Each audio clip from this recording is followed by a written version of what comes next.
Hello, everyone, and welcome to the Happiness Journey with Dr. Dan podcast, where every journey is worth living. My name is Dr. Dan, and I'm your host for today's episode. I am a cognitive behavior psychotherapist specializing in anger management issues, both court-appointed and private, marriage counseling using the EFT method, dissociative disorders, narcissistic personality disorders, depression, anxiety, dream analysis, and also provide life, business, and retirement coaching support. I provide individual one-on-one session and also do group settings. If you need any assistance, reach out to DMV Therapy and Coaching Services at 301-325-1550, and our website can be found at lifecoachdanamzalike.com.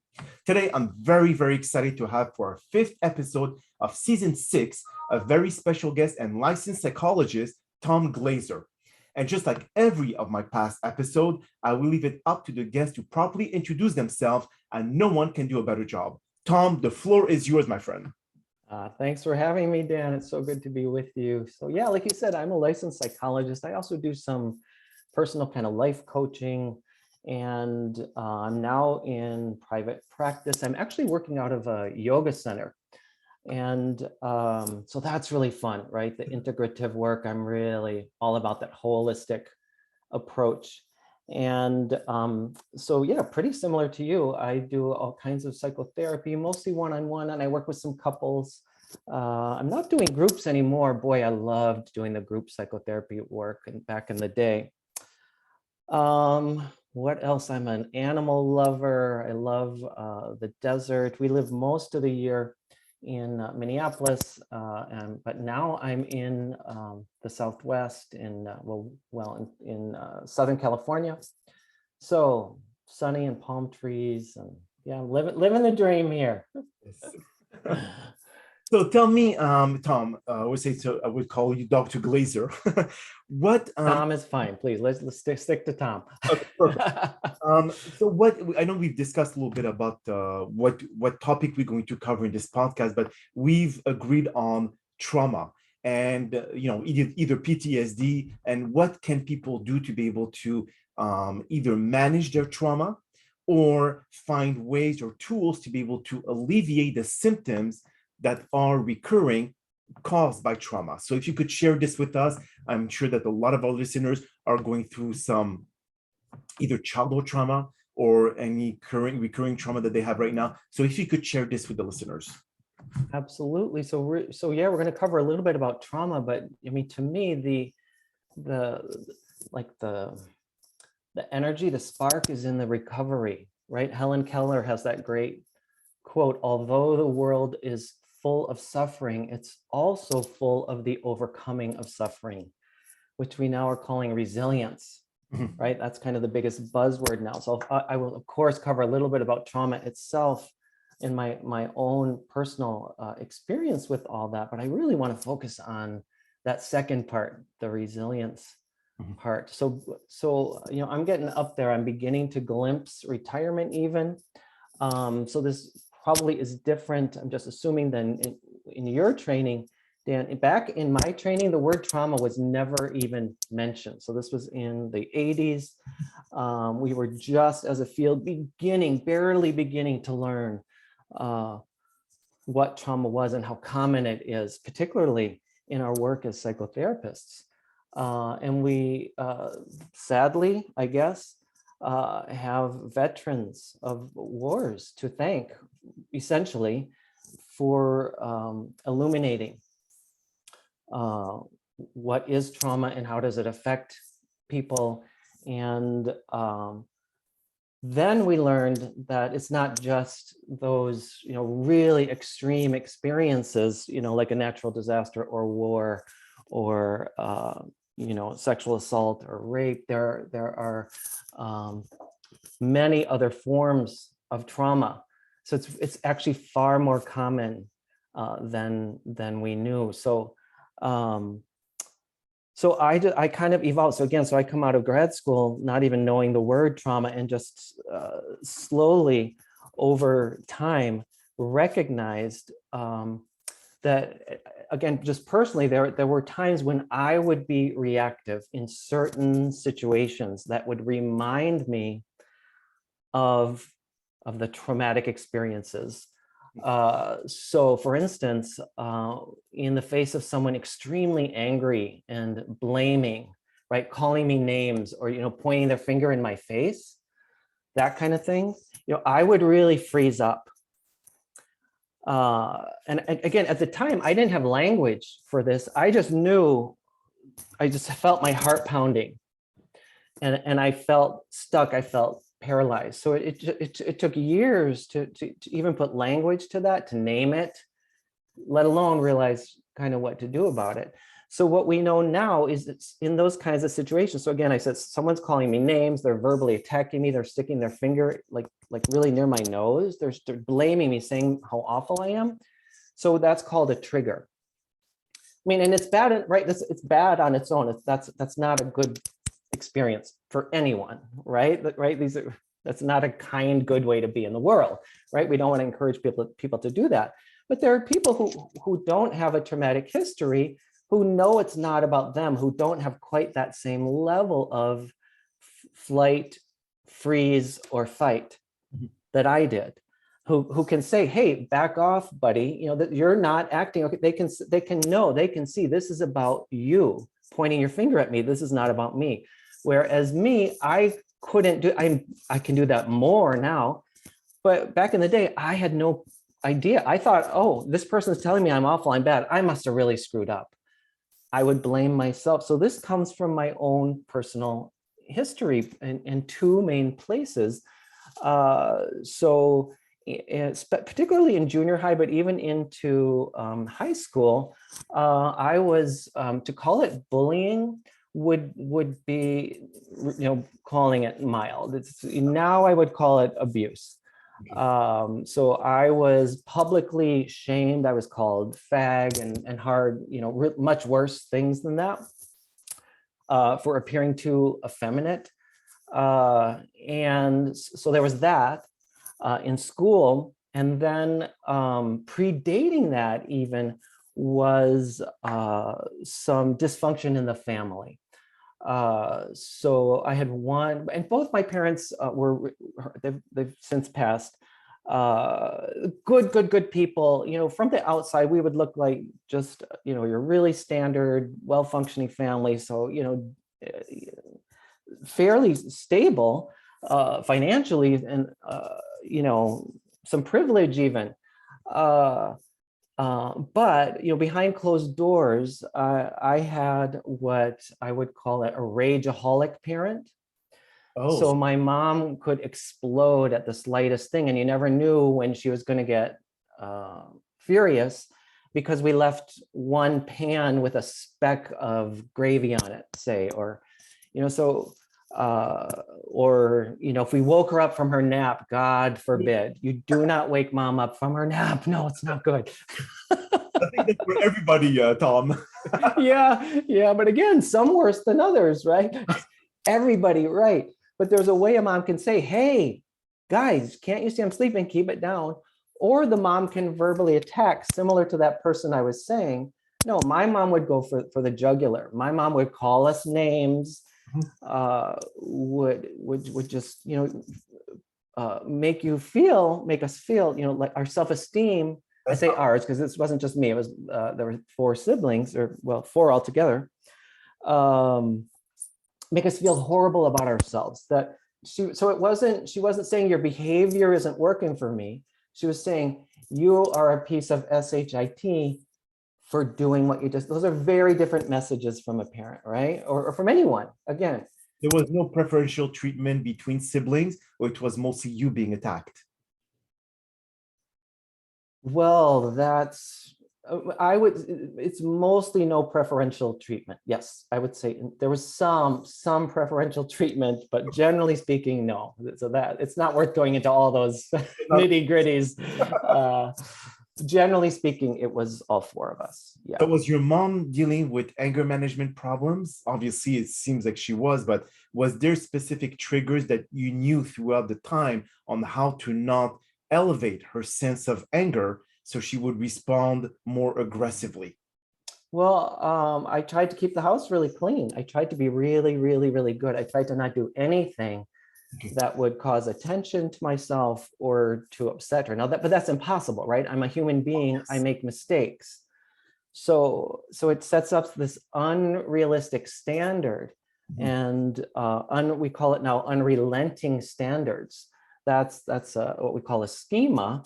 So I still struggle with that today, like perfectionism. I always try to do things to the utmost, and it can be absolutely exhausting. It can be kind of fun too. I like doing things really well, and that's probably a personality characteristic that I was just born with. But then it was highlighted by this parent, again, not physically beating me. I was never hit, but verbally berating us.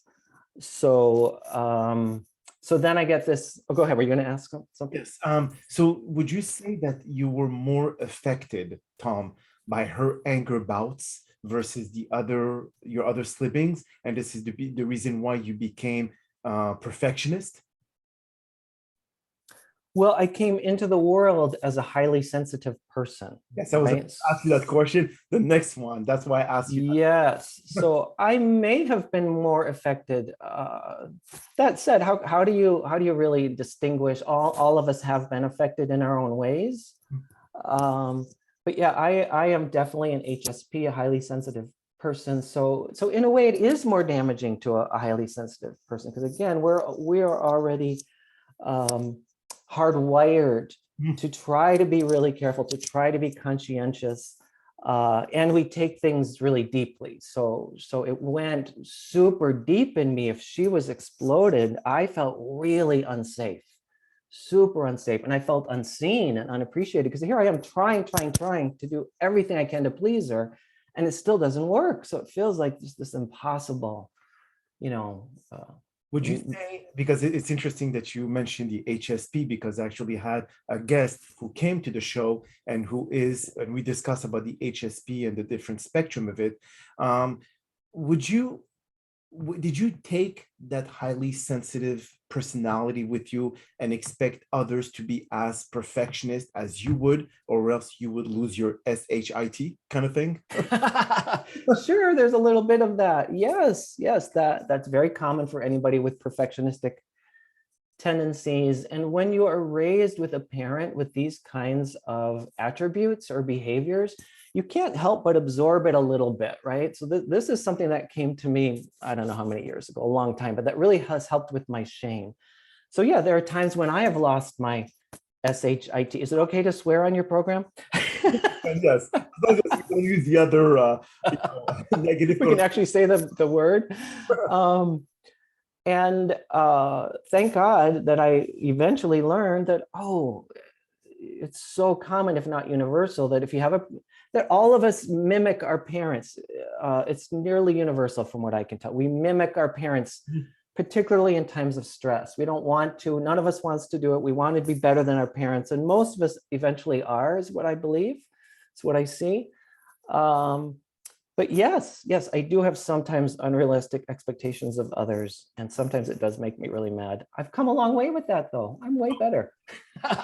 Now, as a psychologist, would you, because I myself sometimes, I would not maybe consider myself as an HSP. I'm not sure if this is one of my personality attribute, but when you help a client, or I would say a patient, and you try to find solution for them and it didn't work, would you start self-criticize yourself that you're not good enough because you Oh have yeah, to I provide? tend to do it. Of course, I always go to me first. I always think, what did I do wrong first? Okay. Yes, that is my immediate, whenever anything goes wrong, oh my God, what did I do? How did I cause that? Is there something I could do better next time? Yeah, these are so quick. These are the thoughts that come to me really quickly. Now, again, my relationship with these thoughts have evolved over the years. So I've learned to slow myself down, to get kinder, to look more broadly. But yes, yes, that happens. So would you say that the HSP caused a lot more trauma throughout your life because everything that is happening has caused you to take it personally? Well, it does make it It does make it a little harder. Yeah, I guess I can't say no to that. The thing I really want to emphasize, though, Dr. Dan, is this is just one side of the picture. Mhm. And there's so many benefits of being an HSP, and we have so many gifts to the world. So I know, as an HSP, I notice things that other people don't notice. And I can make a shift without even saying something to somebody in a room. And the energy in the room subtly shifts and the group works better together. Like that can be as simple as adjusting a light shade that nobody else even notices, but I'm like, oh, that light is off. Okay, I'm not gonna say anything. I just adjust the shade, and pretty soon the group starts functioning better. Or my attunement to clients is so high, right? So it makes me really, really, really good at my work. So I just want to point out the balance that it's not just these horrible things about being an HSP and it makes trauma worse. Also, it makes some things much better. So there you go. Yeah, that's actually answered the question pretty well. Now, when it comes to being reactive versus proactive, and you as being a perfectionist, I'm sure that you always try or you always figure out a way to anticipate certain scenarios to happen because you rather be prepared and then you will more likely come up with solution prior to them happening versus you just things happening to you and react to those triggers, as you mentioned earlier.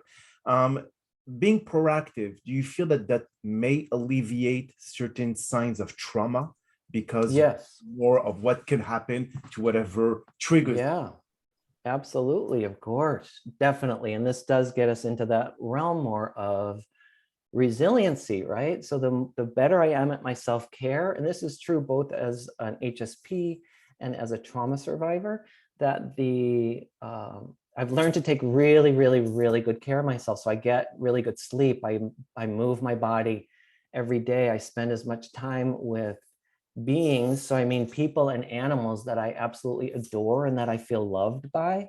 So all these things and many, many more, like nutrition and having fun and having downtime, all these things fill that well, my tank, so that I'm not so depleted, because the more depleted I am, the more likely I am to be reactive and to say things or do things that I might regret.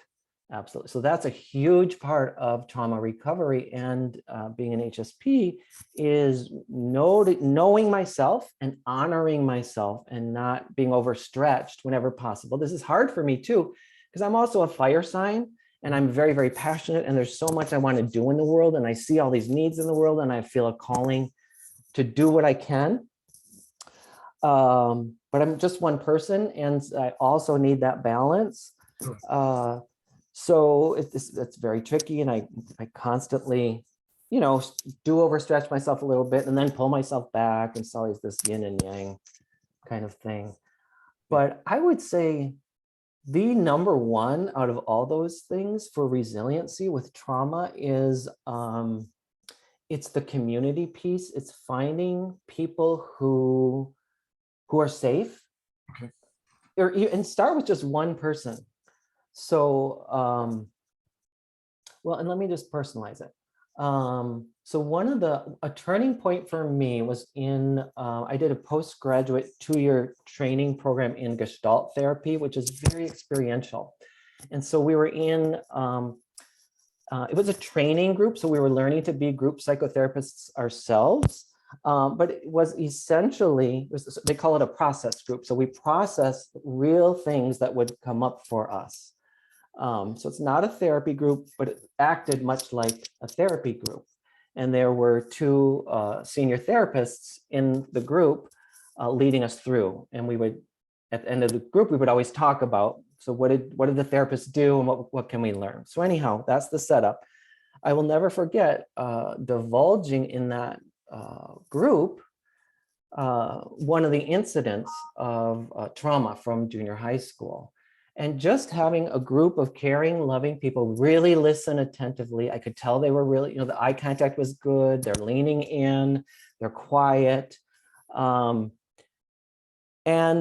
that they expressed such sympathy and love and empathy for me. And they indicated that they accept me despite what had happened to me, and that they believed me, and that it wasn't my fault, Okay. that I didn't create it, that it was these other people's problem, that they were jerks, and that I am and was acceptable and lovable. So I will never forget that one moment. And one person in particular in that group, Barb, I will never forget the expression on her face and the kindness. So just that simple act of revealing what had happened and having it heard and honored and respected and pointed out, you're not to blame, that was huge. That was a turning point for sure. So that, I think, is the number one healing element, is that kind of acceptance and explicitly stating, I still love you, you weren't to blame. Yeah, I think we tend to kind of like absorb all this negative and toxic words that the other people are throwing at our face. And Yes. for some people to be able to separate themselves from those words and know that they're not the cause. And the person who threw these words are themselves going through some difficult challenges. And the only way they could elevate themselves is by putting other people down. So this is kind of like human condition, I would say, primarily. But here's an important question, or I would say that most listeners, those who actually have gone through childhood trauma, okay? In some cases, they have developed dissociative disorders, okay? Throughout the years, maybe they've developed a new personality when trauma occurred at that specific age. And when they're adults, all those different personalities that they've gathered in comes up, and they reflect the situation that they're in by adapting this personality that they've created 15 or 20 years ago. How do you help them cope or deal with those different dissociative disorders, beside of course taking medication for it? But is there a tool or strategy that you would recommend for those who are actually going through this childhood trauma? Well, what I would say, first of all, Dr. Dan, is let's remember that all human experiences are on a continuum. So what I find when people hear a label like dissociative identity disorder, or even the phrase dissociation, I notice people kind of freak out and they're like, oh, I'm just a normal person, I'm not in that category. Most of us, when we're on our cell phone or watching a movie, we're a little dissociated, right? So it's on a very broad continuum. Like who has not been in a classroom and their mind is somewhere else? That could be a form of dissociation, right? I'm not fully in the present moment right now. My favorite one was always making my grocery list. I remember in grad school, if I get bored, I would start jotting down what I needed at the grocery store. So just a reminder that that's could be a form of dissociation. Association, if it's not really a word, but what's the opposite of association is being fully in the here and now, embodying my body, being in the present moment. So ultimately, mindfulness, yes, is what is the best tool for that. Ultimately, and that's another huge component in my own healing, is coming across MBSR, mindfulness-based stress reduction, and really learning to be in the present moment. That has made a huge difference in my life. And I continue to this was decades ago. Over time, I developed a morning practice. So first thing I do in the morning is meditate for 45 minutes to help me stay in the present moment. So really, it's just mindfulness to me is just basically waking up. It's awareness. It's noticing if I am dissociated, whether it's on my phone or watching a movie or in a class or what have you, waking up, oh, I'm not fully in the here and now. And let's come back to the senses. So for instance, I'm feeling the pillow that I'm sitting on right now. And I feel the back of the chair, and I feel my hands on my thighs, and I see the light bouncing off the wall. And I see you nodding as we talk, right? So I'm using my senses to bring me back into the present moment. I think Eckhart Tolle in the book Power of Now Mhm. demonstrate exactly those strategies on how Yes. here at the moment and not always going back into the past. But how can you change human nature, Tom? Because we all have stresses, we all have concern, we all go through, oh, I forgot to do the laundry, I forgot to do this. And when I encourage people to do meditating, like I do myself, for them, Mhm. what, you want me to sit down for 20 minutes and think of nothing? This is what people think, is that when you are thinking of nothing is when you can actually absorb and just forget all the stresses and just live the moment, know how to breathe, because we don't know how to breathe, come to think of it. But Right. bring in the oxygen, keep it in, and then exhale everything that's in your lung and repeat Yes. this over and over with a different tempo. But Yes. the reality is, if people have been trained throughout the years in school, elementary, high school, college, that for them, the goal is to work, do this, pay your bills. How can you go back and how you go back to basics and tell them, no, this is not what they taught you. You have to do the complete opposite. How can someone accept that, Tom?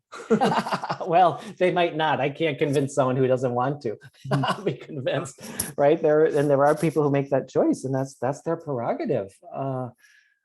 What I can say is it's made a huge difference in my personal life. I know so many clients I've worked with and students and colleagues who mindfulness has made a huge change in their own life, as well as millions of Westerners. And I would like to back up and back to the beginning of your statement. Um, if it's human nature, and what I have come to believe is it isn't necessarily human nature. I believe it's Western human nature, because there are other cultures that have very, very different ways of being and thinking. Complete in the East and in many Native and Aboriginal cultures, they are in the present moment, at least far more far more. They live in the present. That's how they're trained. It's how they're socialized from the very beginning. And it does change the brain. All that said, Westerners can learn this stuff.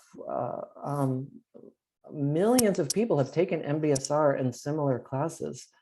And millions have come to mindfulness practices of many kinds over the past decades, and it is making a difference, so much so that the word mindfulness is part of our culture now.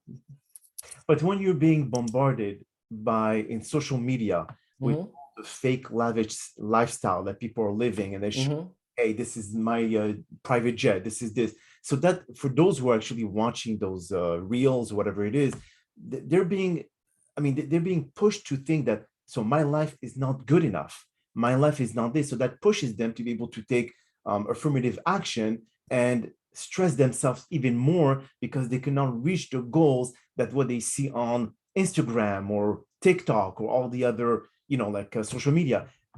It's so when you say Western, you're right, but then how can we change this mindset? And it seems, or it appears to me, that mindfulness is not really an integrated part of people mindset in the Western side of the culture. How can we change?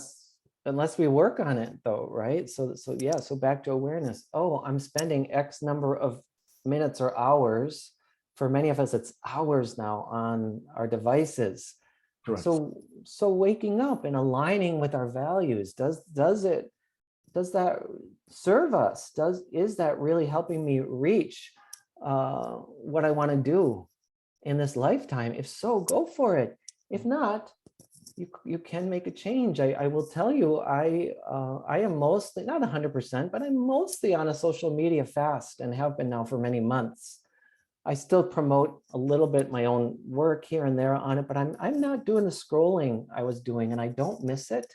And it does make more space in my life for, I'll call it real life interactions, right? So to call a friend or to hang out with someone, to go for a walk with a friend is so deeply satisfying.